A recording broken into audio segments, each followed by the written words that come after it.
High বন্ধুরা, আমার নাম সুমন। আমি থাকি গ্রিসে। ইউরোপের ভিতরে সৌন্দর্যতম একটা দেশ, সে দেশটা হলো গ্রিস।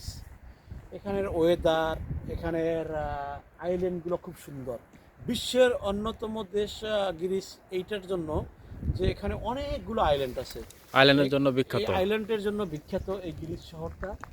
এবং এখানে একটা না দুইটা না, শত শত শত শত আইল্যান্ড আছে। 600-র মতন আইল্যান্ড আছে, হ্যাঁ, 600 এখানে টোটাল। অনেকগুলো আইল্যান্ড আছে। প্লাস এই যে দেখতেছেন আপনার, এই আইল্যান্ডের পাশাপাশি এখানে উঁচু উঁচু উঁচু উঁচু পাহাড় আছে। এই যে পাহাড়ে এখন এগুলো দেখতেছেন, এগুলো সব অলিভ গাছ, জয়তুন গাছ। এখানে এটা তাদের একটা বিজনেসও বলা চলে, তাদের প্রাকৃতিক সৌন্দর্যও বলা চলে। এখানে মানুষ আইসা, এই ওয়েদারটাও অত্যধিক সুন্দর। পৃথিবীর অন্যান্য দেশের চাইতে এই গ্রিসের ওয়েদারটা অনেক সুন্দর। এখানে আসলে মানুষ ঘুরতে আসে, যারা বিশেষ করে বিভিন্ন দেশের পর্যটকগুলো আসে এখানে আইসে, তারা এই প্রকৃতি দেখে, প্লাস এই যে আইল্যান্ডে আইসা তারা সময় টময় কাটায়।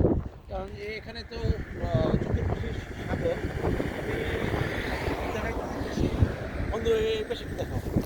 এই যে দেখা যাচ্ছে আমাদের এখান থেকে, আমরা অনেক উপরে আসছি, আমরা আসলে ওই যে আইল্যান্ডটা, অনেক উপরে আসছি, কিন্তু এই যে দেখা যাচ্ছে নিচের দিকে এই আইল্যান্ড, এই যে সিটি সমুদ্র। সিটি ওই যে সিটি তারপরে শহর। এইখানে আছে একটা সিটি, তার নাম হচ্ছে হানিয়া সিটি।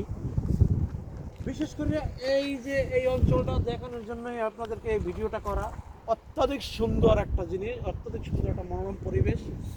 বিশেষ করে শীতের সকালে এখানে আসলে মনটা অত্যাধিক সুন্দর লাগে। কারণ আমরা হাঁটতে হাঁটতে হাঁটতে হাঁটতে পাহাড়ের দিকে চলে আসছি। এর চাইতেও বড় বড় বড় বড় উঁচু উঁচু পাহাড় আছে, কিন্তু এখান থেকে আপনাদের এই ভিডিওটা করলাম দেখানোর জন্য।